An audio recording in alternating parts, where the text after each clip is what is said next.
Hi, welcome back. My name's Maria. I'm an artist located in Southern California, and my artist name is MpaleArt. Today's video is all about getting to know your artist.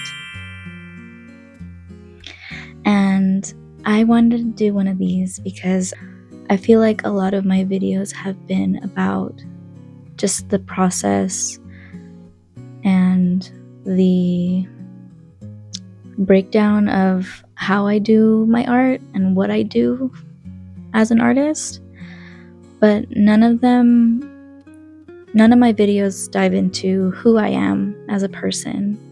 And I feel, I've heard that if you create a personal connection with your viewers, you are able to reach a broader audience and able to get more viewers, more subscribers, and branch out into the YouTube world. And that's what I want to do, right? I want to reach more viewers like you, more people who are interested in the whole art process, who have maybe walked the same path as me, and I want to inspire you into finding your own paths and learning who you are as an artist. Literally nobody asked for this. I thought this would be a fun idea for a video, so if this isn't your cup of tea, I'm so sorry. I just want you guys to get to know me, and I want to get to know you, and I feel like this is the best way to do that. So what I did was I asked ChatGPT to give me some questions, and it spit out some for me, and we're gonna go through them. Here we go. So question 1. What inspired you to start creating art? What inspired me to start creating art was, the first memories that I have of becoming passionate about my art was in middle school.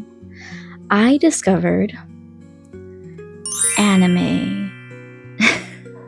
I was channel surfing one day and I stumbled upon Naruto, throwback to when Naruto was on cable, and I was so enthralled by the art style, the story, everything about it, and I told myself, I want to draw like that. So I begged my mom to buy me how to draw anime books, and that's where my journey started. That's what inspired me to become an artist. It was anime. And that's not a bad thing. Everyone has their origin story. Every artist actually has an anime phase, guaranteed. We all do. And there ain't nothing to be ashamed about that. It's part of life. It's actually one of the best parts of life, if you ask me. And I'm really happy that that was my beginning. Question 2. How would you describe your artistic style? So I would describe my style as not having a style. I use a lot of different mediums, and I do a lot of digital art. And a lot of my artwork, some have outlines, some don't. Some look very illustrative, some look very sketchy, some look very clean, some look realistic, some look cartoony. And it just depends on what mood I'm in, what I'm creating for, who I'm creating for, and why I'm creating it. So it all just depends on what I'm doing. I think my favorite style is the illustrative style. The very textured, very sketchy, very not abstract, but it's more deconstructed style, where it's more simplified shapes, more simplified lines. I think that was always my favorite style. So if I had to pick a style amongst all of my styles, it would be the illustrative style. That would be my favorite. I don't think I answered the question, but there you go. Next question. What mediums or tools do you prefer to work with, and why? So I kind of covered it in that last question. I use a lot of different mediums. I think my favorite so far is digital. I love working digitally. I have an iPad Pro and I use the Apple Pencil to create digital art on the app called Procreate. I prefer working digitally when I'm creating like children's books, or I'm doing stickers or sticker sheets, prints, things like that. But I also love working in watercolor. I think watercolor is my second favorite, and I have recently started going on TikTok Live, and I would do watercolor illustrations. And one of my followers on TikTok actually sent me a picture of her cat, and I did a live of me painting her cat, and it was literally so much fun. I enjoyed it so much. I just find so much joy in creating pieces through watercolor. I love the opaqueness and the versatility of the paint. I don't use anything expensive, so I'm not a pro at watercolor, but I use a Artist Loft brand watercolor palette that I found at Michael's, and it's been working wonders for me. The pigment is perfect, and I really enjoy using it and creating art with it. The next question is, has your style or technique changed over time? Yes, and every artist does. So as you progress as an artist, your technique changes, your style changes. Even if you don't realize it, it unconsciously changes as you grow as an artist. So when I was in college, my art style was very different. It was very toony and more focused on like the human figure. And I was actually in college, I was actually studying to be a storyboard artist. So I was doing a lot of figure drawing, a lot of quick sketching, but it was very sketchy. And now, 7 years later, I have a very illustrative style with very loose lines, but also clean. And I do a lot more of a painterly style as well, incorporated into that illustrative style. So I would say definitely my artist style has changed and my techniques have changed, but I think it has changed for the better. Next question is, where do you find inspiration for your work? So honestly, I find it everywhere. I find it out in the world, out in nature, and from other artists. I take a lot of inspiration from artists that I follow on social media and artists that I find like on Pinterest or Instagram, and I draw from their techniques and their tips and apply it into my art. So I feel like my work's an amalgamation of different artist techniques, tips and tricks, and inspiration that I find from the outside world, the natural world. So the next question is, do your life experiences influence your art? How? So the answer is yes. My life experiences have influenced the way I create my art. And not in a sense that my technique changed or my artistic style changed. It mostly affected the output of my art. So when I became a mom and when I struggled to find a job, my artistic creativity greatly suffered. My time was more divided and more focused on balancing my life as a person as opposed to prioritizing creating art. And I feel like that deeply affected my artistic journey. And, it's not so much in a bad way. I feel like it definitely needed to happen because it showed me the value behind what it means to make good art and feel good about it. So when I became a mom, I found deep value in the small moments where I can share my art with my children. I can share moments of creativity with them. And when I was struggling to find a job, I found deep value in the fulfillment my art gave me as an artist, as a person, and that influenced me to want to become more deeply rooted in my artistic values, in my artistic self. I hope that makes sense. Next question is, what do you hope people feel or think when they see your work? So what I hope people feel or think when they see my work is I hope they feel happy. My work is, in a sense, very childlike, very simplified. I pride myself in being a children's book illustrator. Although, albeit a small one, I am still a children's book illustrator. I've helped publish 3 books with my husband, and I feel like my artistic style definitely has that childlike quality to it. And I hope that it brings a sense of nostalgia and happiness to the people who are viewing it, the people who are experiencing my art.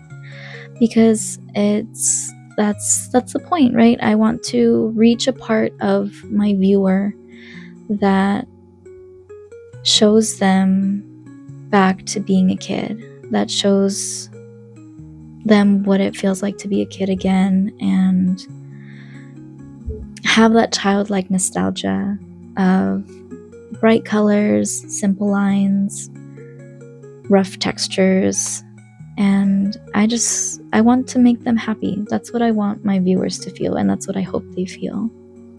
The next question is, what are your short-term and long-term goals as an artist? So a short-term goal that I have is to remain consistent. I definitely struggle with consistency, not just as an artist, but as a person.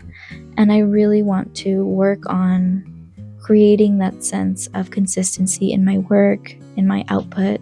And hopefully that will become more habitual and I can create art more consistently.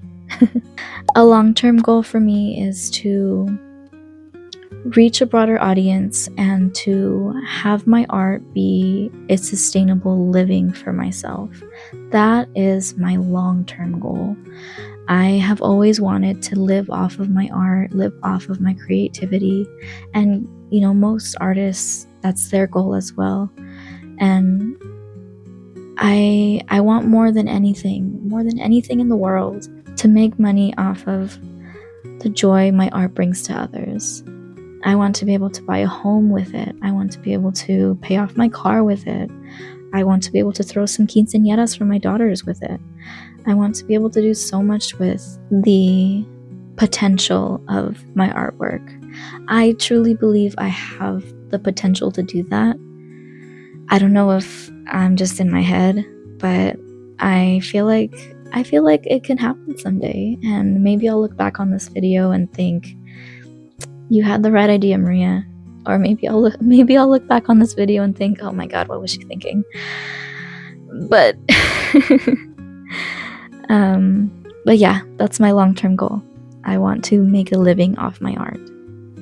The next question is, are there artists, famous or local, who have influenced your work? I definitely have a lot of influences when it comes to my art. I really admire Pernil Ørum. She's a European artist. I admire Schmo Draws. She's another European artist. But some more local to the United States are YouTubers who I really admire, which is Apple Cheeks, Paloma the Peach. I've really been binging all her videos and drawing inspiration from her. And lastly, ATH Art. I love her videos. I love that she's 30 years old, just like me. I love that she quit her job, just like me. I love that she's out there pursuing her goals and pursuing her art, just like I'm doing. And I really relate to her on a deep level. And if she ever watches these videos, girl, you and me can be best friends. And I would love that. But on another note, what I mostly admire about those European artists is their technique and their style. Schmo Draws is very technique based, and so is Pernil Ørum. I have both of their books behind me actually.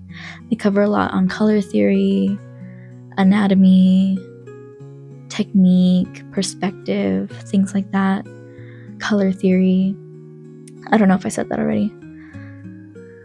But I really admire the fundamental practice that they incorporate into their art, and I take pieces of that and I incorporate it into my own art. When it comes to these YouTubers, I really admire their ability to connect with their audience and create that connection between their audience and their art. And I really try to incorporate what I've learned from them into my content, into my art, and I really draw influence from those artists. The last question is, how do you handle creative blocks? That one's a hard one. I handle my creative blocks by not handling them. I don't push myself through burnout. I don't force it, because if I force it, I really tend to resent the quality of work that I'm creating. So if I'm having a creative block, I stop what I'm doing, I stop creating, and I remove myself from my creative bubble and I go do something else. The main thing that I do is I go hang out with my family. I go interact with them. We play a lot of board games. And so I play a lot of board games with my daughters. I go outside and I sit outside, crack open a cold soda. I don't drink. So I crack open a cold soda and I sit outside and I enjoy the breeze. I play a video game. Sometimes I watch other artists and their creative process, and sometimes that gets the wheels turning for me again. But if you're having trouble with your creative blocks, find what works best for you. I have seen other artists tell their viewers, like, you just gotta push through it. You just gotta find that inspiration. Not for me.